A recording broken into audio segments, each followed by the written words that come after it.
Welcome to another deep dive with us. This time, we're taking on a topic that is massive, ambitious, and spans an incredible time frame. 50 years to be exact. 50 years. We're talking about Africa's Agenda 2063. It's like a roadmap, or maybe more like a manifesto, for the entire continent. Yeah. Crafted by the African Union, Agenda 2063 lays out their vision for a future where Africa is prosperous, united, and really in charge of its own destiny. And we're going deep, folks. We've got excerpts from the actual African Union Agenda 2063 document right here. It covers, well, pretty much everything. We're talking economic transformation, poverty reduction, peace, security, even reclaiming Africa's cultural narrative. There's so Right. much to unpack here. Super comprehensive. Did you know they even talk about the eventual disappearance of the hand hoe from agriculture? Like completely gone by 2063. It's pretty amazing. And the thing is, this isn't all just pie in the sky dreaming. Right. They build on the fact that Africa is already on a positive trajectory. You mean things are actually getting better? In a lot of ways, yes. We're seeing economic growth, poverty is declining, democratic institutions are getting stronger. But of course, they're not blind to the challenges either. Of course not. There's still a lot to be done. Absolutely. Persistent poverty, a lack of decent jobs, especially for young people, social development indicators that are lagging behind. These are serious issues. So how do you even begin to tackle problems that are this big and this complex? That's where the 7 core aspirations of Agenda 2063 come in. They're like the pillars holding up this vision of Africa they want to see by 2063. 7 pillars. Okay, you've got my attention. Walk me through them. All right, so the first one is a prosperous Africa built on inclusive growth and sustainable development.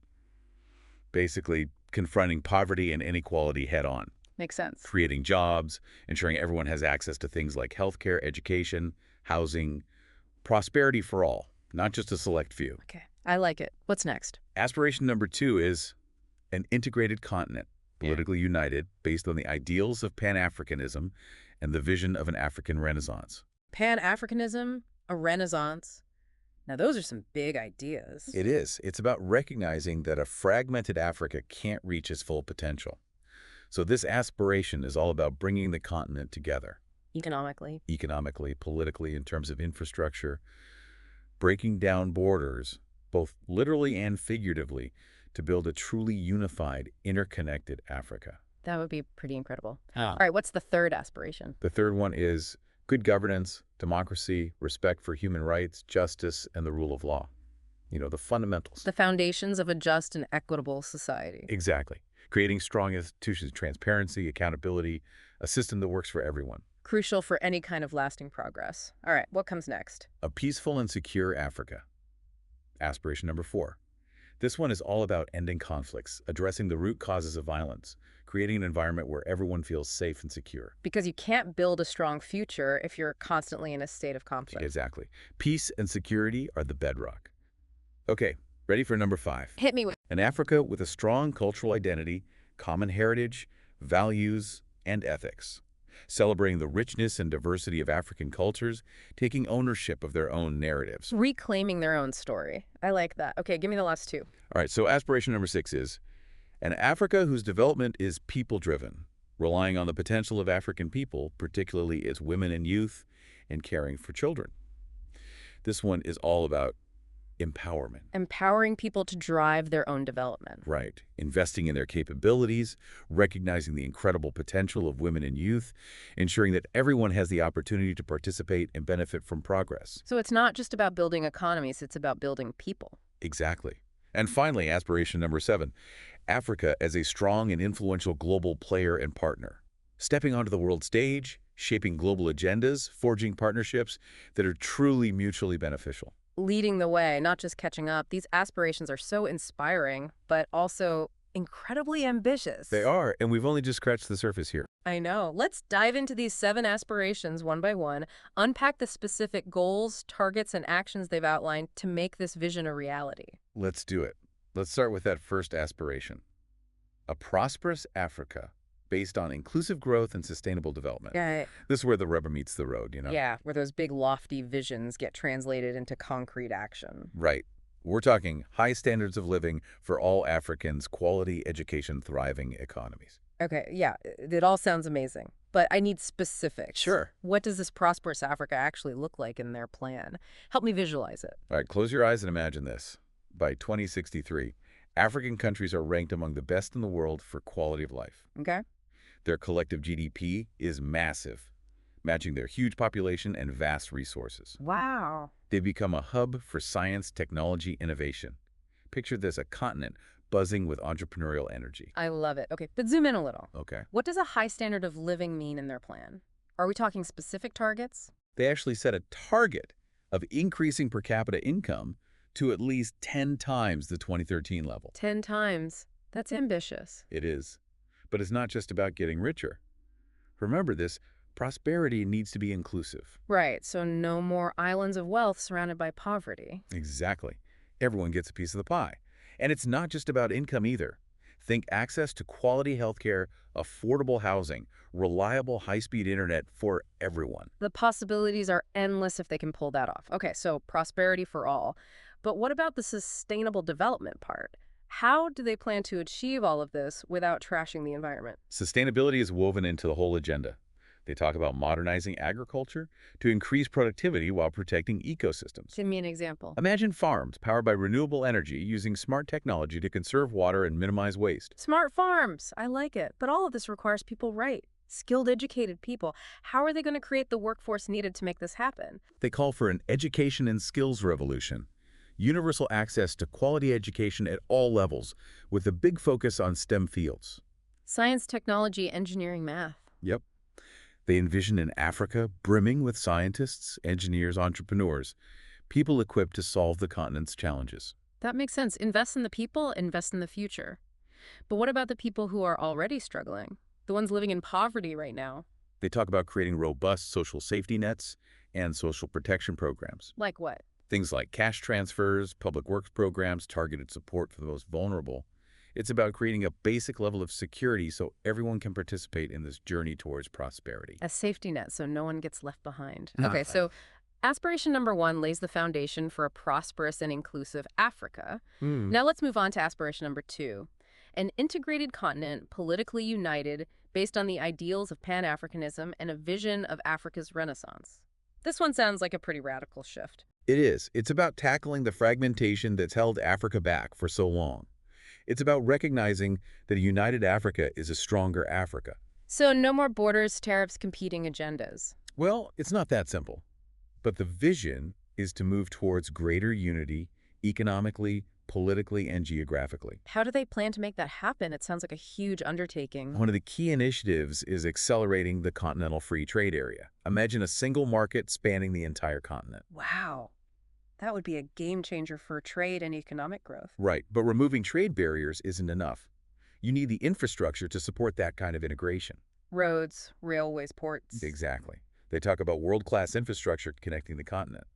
Imagine high-speed rail lines crisscrossing Africa, making it faster and easier to move goods, services, and people. It's like stitching the continent together. Okay, I can see the economic benefits, but what about the political side? How do they envision achieving political unity? They talk about a future where continental institutions play a much bigger role. A fully functional African central bank coordinating financial policies. A Pan-African parliament where representatives from across the continent come together. So moving away from the nation-state model towards a more integrated Pan-African system. Exactly. And it all comes back to that idea of Pan-Africanism recognizing their shared history, their shared destiny, and the power of working together. It's a powerful idea. Okay, so aspiration number 2 lays out the framework for a united Africa. What about aspiration number 3? Where does that take us? Aspiration number 3 focuses on good governance, democracy, respect for human rights, justice, and the rule of law. The essential ingredients for a stable and prosperous society. The foundation. Yes, the foundation. Yeah. But it's one thing to have aspirations, it's another to actually achieve them. So what are the concrete steps they're proposing to build this foundation of good governance? Yeah. How do they plan to make it happen? They talk about strengthening democratic institutions, promoting transparency and accountability, ensuring equal access to justice for all. It's about creating a system where power is distributed. Citizens have a voice, and everyone is treated equally under the law. A system where no one is above the law and everyone has a stake in the future of their country. Exactly. This is so important. But sadly, much of Africa's recent history has been marked by conflict and instability. How does aspiration number 4 address this? That's right. Aspiration number 4 is all about a peaceful and secure Africa. ending conflicts, addressing the root causes of violence, creating a safe and stable environment for everyone. You can't build a prosperous future when you're constantly battling violence and insecurity. It's like trying to build a house on quicksand. The great analogy. Peace and security are the bedrock. Yeah. So how do they see this peaceful future becoming a reality? Yeah, what's the plan? They talk about building a culture of peace, strengthening conflict resolution mechanisms, and addressing the underlying causes of conflict like poverty, inequality, marginalization. Getting to the root of the problem. Exactly. They also emphasize the importance of African solutions to African problems. So taking ownership of their own security, not relying on outside interventions. Right. It's about self-reliance and regional cooperation. Okay, so we've talked about economics, politics, and security, but what about the cultural side of things? Where does that fit into the vision? That's where aspiration number 5 comes in. An Africa with a strong cultural identity, common heritage values and ethics. It's about celebrating what it means to be African, fostering a sense of shared history, promoting a vibrant and diverse cultural landscape. So it's about reclaiming their narrative, defining their own identity on their own terms. Precisely. They talk about promoting Pan-Africanism, preserving cultural heritage sites, supporting the development of African languages. Imagine a continent where the richness and diversity of African cultures are celebrated, and where the world recognizes the immense contributions of African art, music, literature, and thought. It's about more than just economics and politics. It is. It's about the soul of Africa. I love that. Okay, so aspiration number 5 is all about cultural revival. What about the people who will be driving this transformation? What does aspiration number 6 have to say about that? Aspiration number 6 is all about an Africa whose development is people-driven, relying on the potential of African people, particularly its women and youth and caring for children. It's about empowering people, investing in their capabilities, and creating opportunities for everyone to participate in development. So it's about recognizing that development isn't just about numbers, it's about people. Exactly. And what are some of the key elements of this people-centered approach? Well, they highlight the importance of gender equality and youth empowerment and providing for the needs of children. Give me the ideal scenario. Imagine a future where women have equal opportunities in all spheres of life, where young people are equipped with the skills and resources they need to thrive, and where every child has a chance to reach their full potential. An Africa where everyone, regardless of gender, age, or background, has the opportunity to succeed. That's the vision. It's a beautiful vision. Okay, so we've covered aspirations 1 through 6. But we're not just talking about development within Africa, right?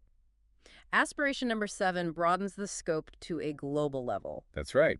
Aspiration number 7 focuses on Africa as a strong and influential global player and partner. It's about Africa taking its rightful place on the world stage, shaping global agendas, and forging mutually beneficial partnerships. So not just catching up, but leading the way. Exactly. How do they see Africa's role evolving on the global stage? They talk about reforming global governance institutions, promoting sustainable development, working collaboratively to address shared challenges like climate change and poverty. It's about having a seat at the table. And a voice in the conversation.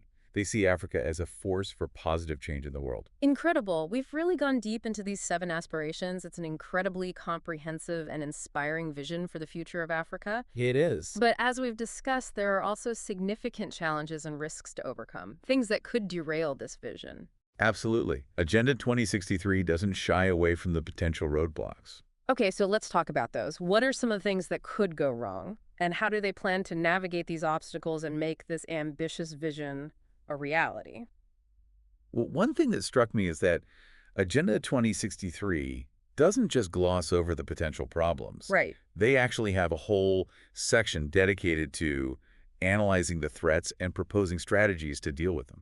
Oh, wow. So they're not just hoping for the best, they're actively planning for the worst. Exactly. It's like they've anticipated the hurdles and are already mapping out ways to jump over them. I like that. So what are some of the biggest threats they've identified? Well, right at the top of the list is conflict and instability. Of course. I mean, so many African countries have experienced conflict in recent decades. Right. And those conflicts often stem from issues like weak governance, competition over resources, economic mismanagement. All of these things can create a breeding ground for instability. And conflict can be incredibly destructive, right? Setting back progress, disrupting economies, displacing populations. Absolutely. It's a major obstacle to development. Right. So how do they propose to break this cycle of instability? Well, Agenda 2063 lays out a multi-pronged approach. Okay, so what's the first prong? First, they talk about strengthening democratic institutions and promoting good governance. Which makes sense, right? If you have a system where power is shared, where citizens have a voice, where there are peaceful mechanisms for resolving disputes, that's less likely to lead to conflict. Exactly. It's about addressing those root causes of conflict that we talked about. But what about situations where conflict is already happening? What do you do then? Yeah, what's the plan for dealing with those active conflicts? They talk about strengthening the African Union's peace and security apparatus. Imagine a really robust peacekeeping force, capable of mediating conflicts, deploying troops, and supporting post-conflict reconstruction. It's about African nations coming together to solve African problems. A united front for peace and security. I like that. Now, they also mention economic inequality as a major risk factor, right? They do, and for good reason. Yeah, I mean, it seems obvious that if you have a situation where the benefits of economic growth are only going to a small elite, that's going to create tension, resentment, potentially even social unrest. Absolutely. They understand that prosperity without inclusion is a recipe for disaster. So they emphasize the importance of making sure that economic growth benefits everyone, not just a select few. Right, so back to that idea of shared prosperity. Exactly. Everyone gets a slice of the pie. So how do they plan to tackle this deeply rooted issue of inequality? I mean, it's not an easy problem to solve. It's not. But they talk about things like investing in education, skills development, and social safety nets.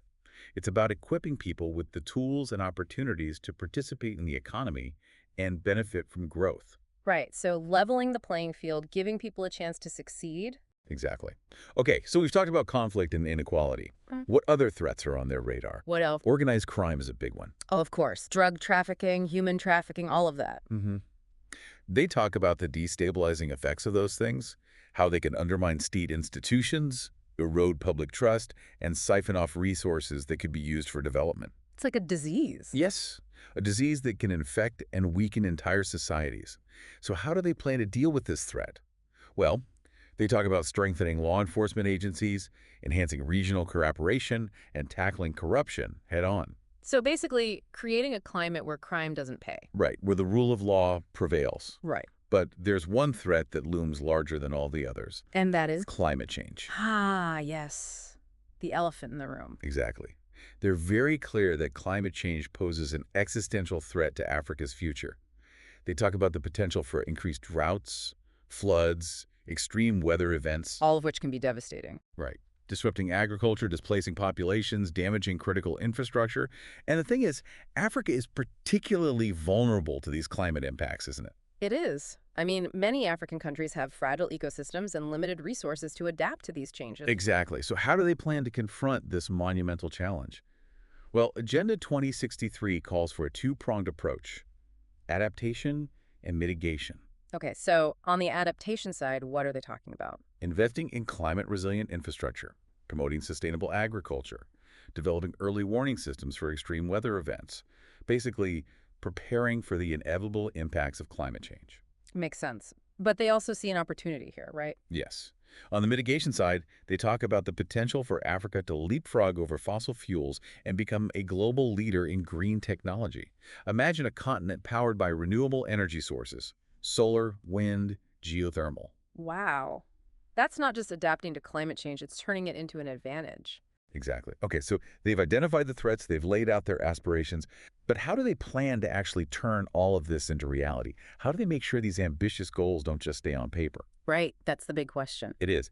And Agenda 2063 emphasizes the importance of strong implementation, monitoring, and evaluation. So it's not enough to just have a plan. Right. You need to make sure that plan is actually put into action.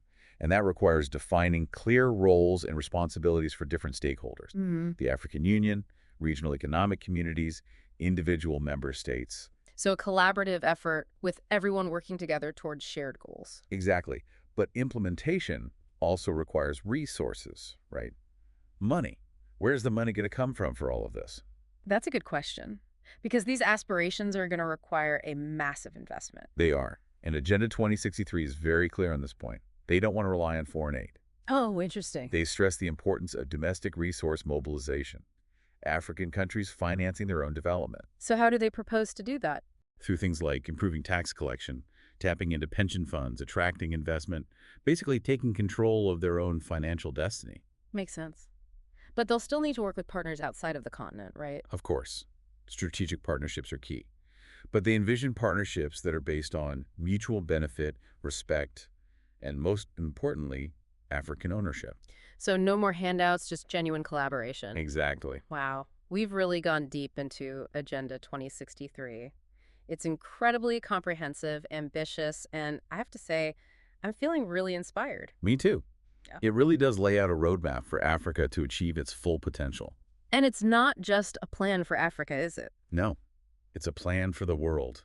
A prosperous, peaceful, sustainable Africa would benefit everyone. Imagine the ripple effects of a thriving Africa on the global stage.